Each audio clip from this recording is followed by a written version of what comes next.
সুপ্রিয় শিক্ষার্থীরা, আসসালামু আলাইকুম। জিকুস টিউটোরিয়ালের পক্ষ থেকে আজকের আলোচনা হচ্ছে নাম্বার 19 এবং নাম্বার 24। 19 নাম্বার এবং 24 নাম্বার দুইটা ম্যাথ পড়াই সেম, এই জন্য আমরা 19 আর 24 আজকে সমাধান করব। তো দেখো, আমাদের 19 নাম্বার বলছে দেখাও যে cos 3a = 4 cos cube a minus 3 cos a যদি a সমান সমান 30 ডিগ্রি হয়, অর্থাৎ কোণের মান আমার দেওয়া আছে 30 ডিগ্রি। তো আমরা লিখলাম সাজিয়ে দেওয়া আছে a সমান সমান 30 ডিগ্রি। তো বাম পক্ষ দেওয়া আছে cos 3a, তো বাম পক্ষ আমরা লিখলাম cos 3a, cos এর cos লিখলাম, 3 লিখলাম, এই জায়গায় ইনটু আছে ইনটু লিখলাম, এর মান যেহেতু 30 ডিগ্রি দেওয়া আছে তো 30 ডিগ্রি লিখলাম। তো cos এর cos 30 আর 3 অর্থাৎ গুণ করলে হয় 90। তো আমরা জানি cos 90 ডিগ্রির মান 0, আমরা জানি cos 90 ডিগ্রির মান 0। তো দেখো ডান পক্ষ বলছে আবার 4 cos cube a minus 3 cos a যদি a সমান সমান 30 ডিগ্রি হয়, তো সেম আবার ডান পক্ষ আমরা উঠাইলাম।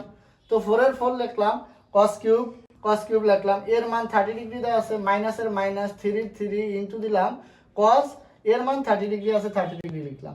তো 4 ইনটু cos 3 কিউব অর্থাৎ আমরা জানি cos 30 ডিগ্রির মান হচ্ছে √3/2। তো আমরা লিখলাম cos √3/2 এর মান, আর যেহেতু পাওয়ার 3 আছে তো আমরা পাওয়ার 3 বসিয়ে দিলাম, মাইনাসের মাইনাস লিখলাম, 3 লিখলাম, cos 30 ডিগ্রির মান আমরা জানি √3/2।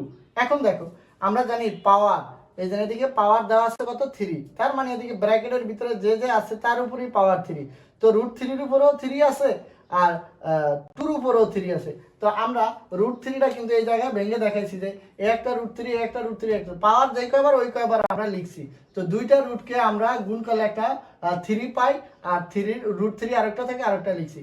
আর এই 3 এর উপরে অর্থাৎ 2 এর উপরে পাওয়ার 3 আছে, তার মানে এই 2 এর 3 বার যদি আমরা গুণ করি তাও কিন্তু হয় আমার 8। দেখো আমরা কিন্তু 8 লিখছি, পাশে 4 আছে, আমরা কিন্তু 4 লিখছি। দেখো 4 দ্বারা এটা 4 উপরের সংখ্যা উপরে আর নিচে আমরা কাটাকাটি করলাম, 4 8 এর মধ্যে ভাগ যায় 2 বার, তো আমরা 2 লিখলাম।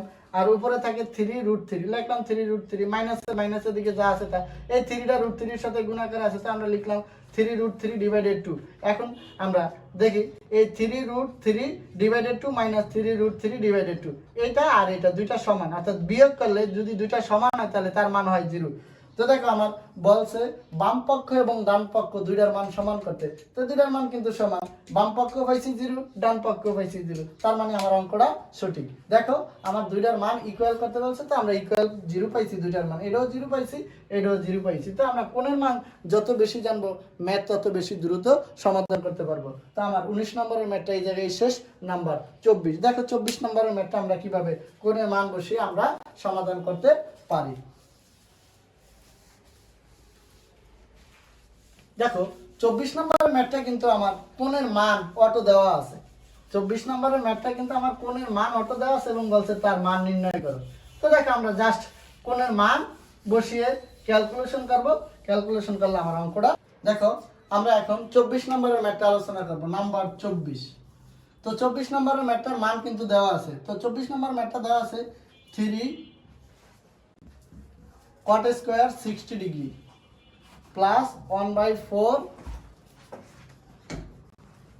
cosec square 30 degree plus 5 sin square 45 degree minus 4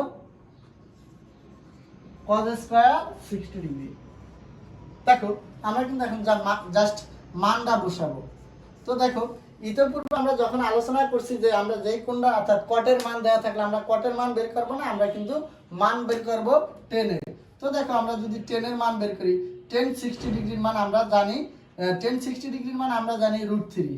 তো যেহেতু কটের মান নির্ণয় করতে বলছে সে কিন্তু আমরা মান বের করছি উল্টা, জাস্ট মান বের করার পরে তারা আমরা উল্টে দেব, নিচে কিছু নাই 1 আছে তো উপরে 1 নিচে √3, যেহেতু উল্টা মান বের করছি চাইছে কটের মান বের করছি 10 এর মান বের করার পরে জাস্ট উল্টিয়ে দিব, উল্টিয়ে যে মানটা পাবো ওই মানটাই আমরা কটের জায়গায় বসিয়ে দিব। তো দেখো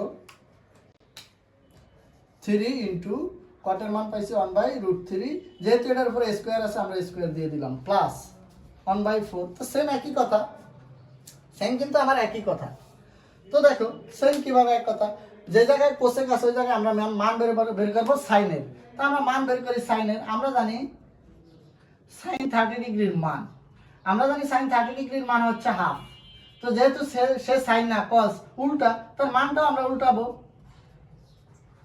তাহলে আমরা এটা পাই কত 2 ইন্টু 2।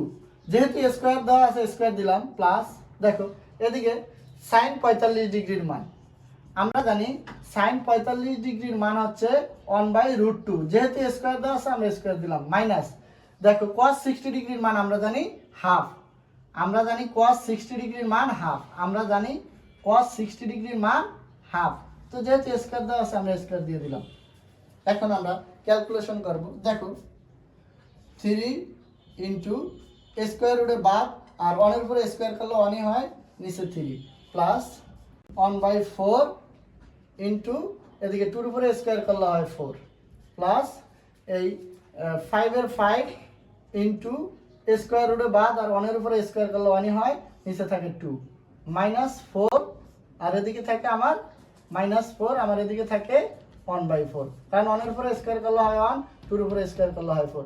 এই 4 এর উপরে আমরা কাটাকাটি করতে পারি, এই 4 এর উপরে আমরা কাটাকাটি করতে পারি, এই 3 তে আমরা অর্থাৎ কাটাকাটি করতে পারি, ভাগ দিতে পারি। 3 দ্বারা ভাগ দিলে হয় 1 আমরা লিখলাম, আর 1 এ অনেক গুণ করলে আমার হয় 1 প্লাস সেম এটা হয় 1 এ অনেক গুণ করলে আমার হয় 1 প্লাস 5 এর সাথে 1টা আমার কি আছে গুণাকারে আছে, এই জন্য আমরা 5/2 লিখলাম মাইনাস এদিকে 4 এর 4 দ্বারা ভাগ করলে হয় 1 এ অনেক গুণ করলে হয় 1, তাহলে আমরা লিখতে পারি এদিকে শুধু 1।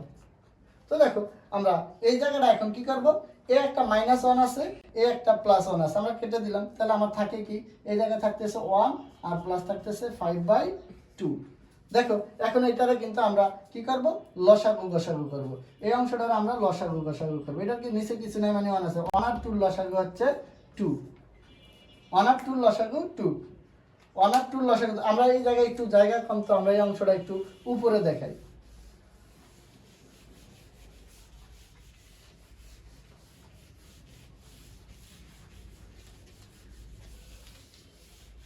দেখো আমাদের মূলত এই জায়গায় ছিল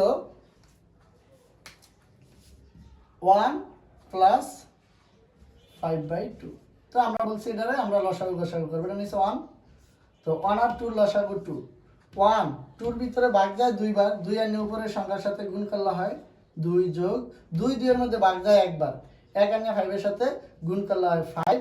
তো এখন আমরা লিখতে পারি উপরে 5 আর 2, 5 আর 2 যোগ করলে হয় 7 আর নিচে 2 এর 2। এটাই আসলে আমাদের মূলত অ্যান্সার, অর্থাৎ 24 নম্বরের অ্যান্সারটা হচ্ছে 7/2। তো এটাই আমার মূলত অ্যান্সার। এই জায়গায় আমাদের আজকের আলোচনা পর্ব ছিল। সবাইকে ধন্যবাদ।